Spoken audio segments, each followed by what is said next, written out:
it's not just in the U.S. where communities are dealing with this flooding event. Take you to Australia. They've been on alert as the powerful Cyclone Narelle makes its destructive journey. It's already made 3 landfalls so far in a historic westward sweep across the northern portion of the continent. And we're taking you to the land down under, to the flip side, to bring you the ground truth. I'm joined now by Sky News Australia Correspondent Matt Cunningham in Katherine, Australia. That's in the Northern Territory. Matt, kind of give us a sense of this storm and what it's done so far to the Northern Territory.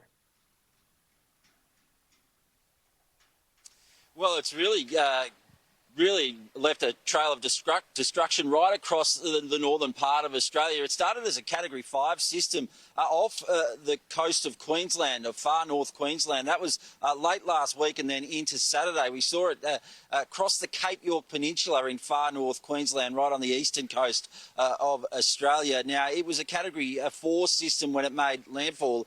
We're talking there of wind gusts of up to 120 kilometres per hour, about 120 miles per hour. And then it felled many trees across the Cape York Peninsula.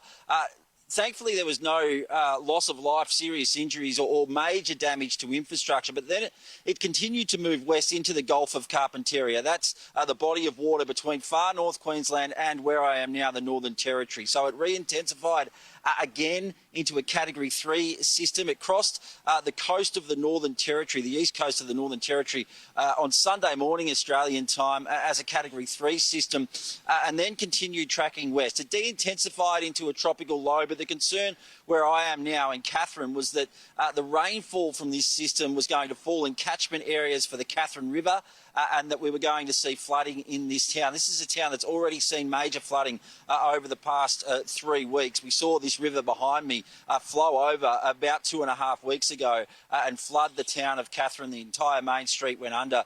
More than 1,000 homes here were impacted. Thankfully, we haven't seen a worst case scenario eventuate this time around with that flooding, and the residents here who've been through hell over the past couple of weeks have been spared a second round of major flooding. But that system is continuing to track west and is now impacting communities in the northern part of Western Australia. So that's 3 separate jurisdictions that have been impacted by this severe tropical cyclone and some of the aftermath that we've seen as it's moved through the top end. Matt, I want to ask you about that. The overall track, it does have it back out over the water. It strengthens again, as you had mentioned, for the western portion.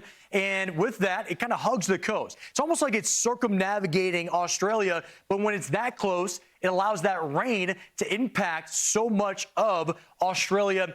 How unique is this? In your experience, when you're watching these storms, is it common for them to kind of hug the coast like this and stay alive for so long? Look, it's a while since I've seen one stay alive, as you say, as long as this one. And this one actually even kept its shape so well when it was coming across the mainland. Usually when one of these systems moves across the coast and then comes across land, it starts to lose its shape and we see more rain and less of that wind. But we have seen the core of this system sort of stay together quite well across the Northern Territory.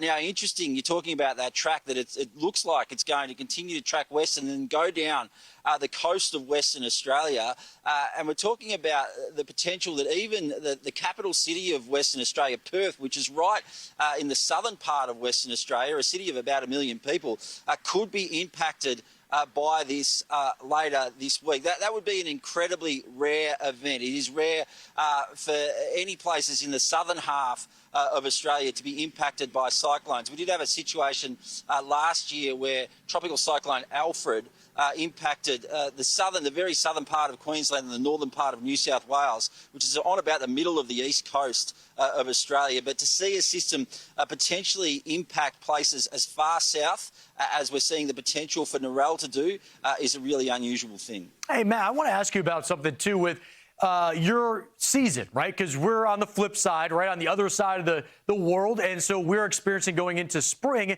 For you, how much or how active has the tropical season been? When you say Narelle, here in America, we cover it obviously alphabetically. You think, okay, you've had a lot of storms if you're going all the way to the end name. Has it been really active for you there in Australia so far during the tropics?